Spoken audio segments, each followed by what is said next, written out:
want to tell you about the moment I realized I had been making myself smaller, not because anyone told me to, but because somewhere along the way I had just learned to. I was in a meeting. I had an idea, a genuinely good one, and I sat there turning it over in my head, waiting for the perfect moment to say it, quietly convincing myself, maybe it's not fully thought through yet. Maybe someone smarter will say it better. Maybe I should just wait. And then someone else said it, and everyone nodded. And I sat there thinking, I had that. That was mine.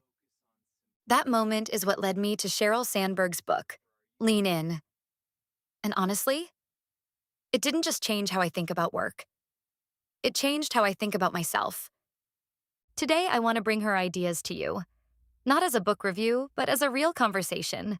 Because if you're 18, 20, 22, 25, this is exactly the moment these ideas can change the direction of your life. I want to tell you about Sheryl Sandberg the way I wish someone had told me. Not as a list of impressive titles, but as a woman who got to the top and then did something unexpected. She looked around and said, "We need to talk about what's really happening here." Because Sandberg had made it, by any measure. One of the most senior women in Silicon Valley, a career that moved through Google, the US Treasury, and eventually to running Facebook as its COO. She had the career, the platform, the access. And yet she wrote a book about all the ways she, and women just like her, had still held themselves back. Not because the world didn't have real barriers. It absolutely does. But because alongside those external walls, there are internal ones that nobody wants to name out loud. The self-doubt you dress up as humility. The shrinking you call being realistic. The waiting for permission that never comes because you were the one who needed to give it to yourself all along. When I read Lean In, I felt two things at once. Completely seen and completely uncomfortable. Like someone had described a habit I didn't even know I had. That is the mark of a book worth reading. And these are the ideas worth carrying. Sit at the table, literally and figuratively. Let me tell you something I've noticed. And I want you to really picture this because I guarantee you've seen it too. There's a meeting room, big table in the middle, plenty of seats. People start filing in. And almost without fail, you can watch it happen in real time. The men walk in and pull out a chair at the table. The women, and I mean accomplished, capable, qualified women, drift toward the chairs along the wall. The ones at the edges. The ones slightly removed from where the decisions get made. Nobody told them to sit there. No sign on the door, no rule, they just chose the back. Chose the edge, chose the position that said, I'm here but not quite here. I've done it. Maybe you've done it. And Sheryl Sandberg opens Lean In with exactly this image, because she noticed it too, everywhere she went, at every level. And she wanted to understand why. Here's what she found. It's not about capability. The women sitting at the back of that room are often the most prepared people in it. It's about a feeling, a quiet, deeply ingrained belief that you haven't quite earned the center yet. That you need to prove yourself a little more before you take up that much space. And here's what that belief costs. Not just a seat. Opportunities, visibility, the chance for your ideas to be heard by the people who can actually do something with them. The life you're quietly building yourself out of, one polite step backwards at a time. Sitting at the table is not arrogance. It is a decision. So next time you walk into a room, any room, pull out a chair at the table, and sit down like you meant to be there. Because you did. The 100% trap, and why it's keeping you stuck. Here is a statistic from Lean In that genuinely stopped me mid-page. Research from Hewlett-Packard found that men apply for a job when they meet around 60% of the qualifications. Women apply only when they meet 100%. Read that again. Men apply at 60%. Women wait for 100%. And I see this everywhere. I've lived it myself. There's a job posting, an opportunity, a program you want to apply for. You tell yourself you're not ready. You'll wait until you're more qualified, more experienced, more certain. Meanwhile, someone else, Someone who looked at that same list, ticked 60% and thought close enough, has already sent the application, has already had the conversation, has already got the job. This is not about lowering your standards. This is about understanding that job descriptions are wish lists, not contracts. Nobody expects to find that person. They expect to find someone capable, hungry, and willing to grow into the rest. You are that person. You have always been that person. You just keep waiting until the checklist agrees with you before you'll believe it. Apply at 60%. You are more qualified than you think. Stop leaving before you leave. This is the idea that hit me like a freight train. And I think for women our age, it might be the most important one in the whole book. Sandberg noticed a pattern across her career. Women start pulling back from their ambitions long before they actually need to. They turn down a stretch project because they're vaguely thinking about having a family one day. They stop raising their hand for the big opportunity because they're already mentally managing a future they haven't arrived at yet. They begin quietly dialing back, years before any real decision even needs to be made. She called this leaving before you leave. And the tragedy isn't just that they pulled back. It's that by the time the actual moment of decision arrived, they'd already fallen so far behind that they felt like they had no real choice anymore. I see this in women our age all the time, and not just around family. We leave before we leave in 100 quieter ways. I probably won't stay in this industry long term, so there's no point pushing for the opportunity now. Or, I'm still figuring out what I actually want, so I'll wait until I'm sure before I really commit. But here's what Sandberg understood. Waiting has a compounding cost. Every year you're fully in, learning, building, trying, failing, showing up completely. Those years stack. They become the experience and confidence and credibility that nobody can hand you. You have to earn them by being present. Stay in. Fully, completely in. Don't hold back energy for a future version of your life that may not arrive the way you imagined. Be here now. All the way here. You've been internalizing the wrong things. This is the one nobody wants to hear, and it's the one that changed the most for me.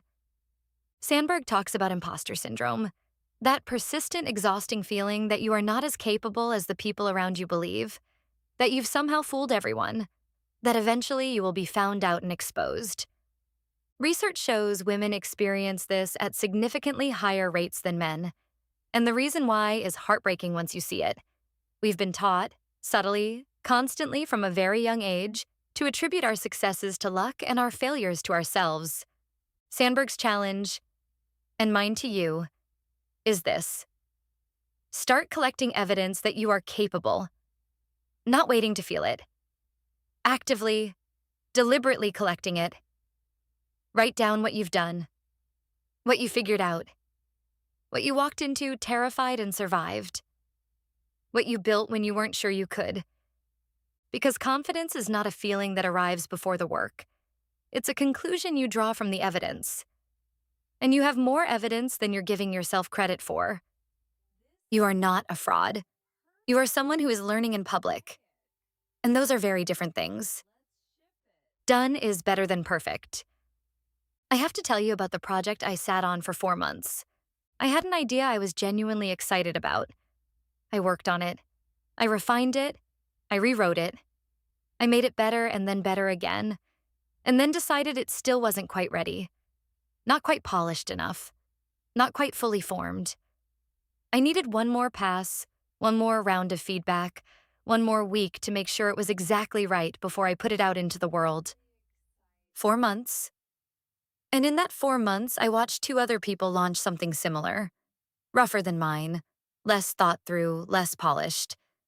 And build something real with it while I was still perfecting. That's when Sandberg's 4 words finally landed for me. Done is better than perfect. Perfectionism is one of the quietest and most destructive ways ambitious women hold themselves back. We over-prepare, over-polish, overthink, telling ourselves it's about standards when really it's about fear. Fear of being seen before we're ready. Fear of putting something out and having it fall short. Fear of the gap between who we are and who we want people to think we are. But here's the cruel math of it. While you're perfecting, someone less prepared and less worried about being wrong has already done the thing. Done creates momentum. Done gets you the feedback that makes the next version actually better. Done is the only way anything real ever gets built. You will never feel fully ready. A real thing done will always beat a perfect thing that only ever lived in your head. The jungle gym, not the ladder. One of the most freeing ideas in the whole book, and one I wish someone had handed me at 18. Sandberg says most of us picture careers as a ladder. Linear, clear, one step up and then the next. And if you step off, if you change direction, take a detour, try something unexpected and pivot, you've fallen behind somehow. You've broken the path. But she argues the real shape of a meaningful career looks far more like a jungle gym. Multiple routes, lateral moves that build skills you didn't know you'd need. Unexpected pivots that turn out to be the best decisions you ever made. No single right way up, just 100 ways to get somewhere interesting if you stay curious and keep moving. For us at this age, this reframe is everything. The only question worth asking right now, Sandberg says, is this: will this opportunity help me grow? Not, is it the perfect next step on a perfectly planned path? Not, does it make complete sense from the outside? Just, will I be better, more capable, more myself for having done it? If the answer is yes, lean in. What you actually do with all of this now. Here's where I want to land. Lean In was written for women navigating corporate environments. But these ideas, the shrinking, the 100% trap, the perfectionism, the leaving before you leave, they don't start in boardrooms. They start right here. In the choices you're making right now, at 19, 21, 24. In every room you walk into and choose the chair at the back. In every application you close because you don't tick every box. In every idea you keep to yourself because the moment doesn't feel quite right yet. The habits form now, which means the time to break them is now too. So here is your She Decides version of Lean In. 4 things. Starting this week, pull your chair to the table. Take up the space you've been quietly handing away. Apply at 60%. Find one opportunity you've been eyeing but haven't applied for because you don't meet every single requirement. Apply anyway. Collect your evidence. Every week, one win. Ship something imperfect. One thing you've been sitting on, waiting for it to be ready. I'll leave you with the question at the heart of Lean In. What would you do if you weren't afraid? Because I think you already know. I think the answer has been living in you quietly, waiting for you to decide it's worth fighting for. This is She Decides.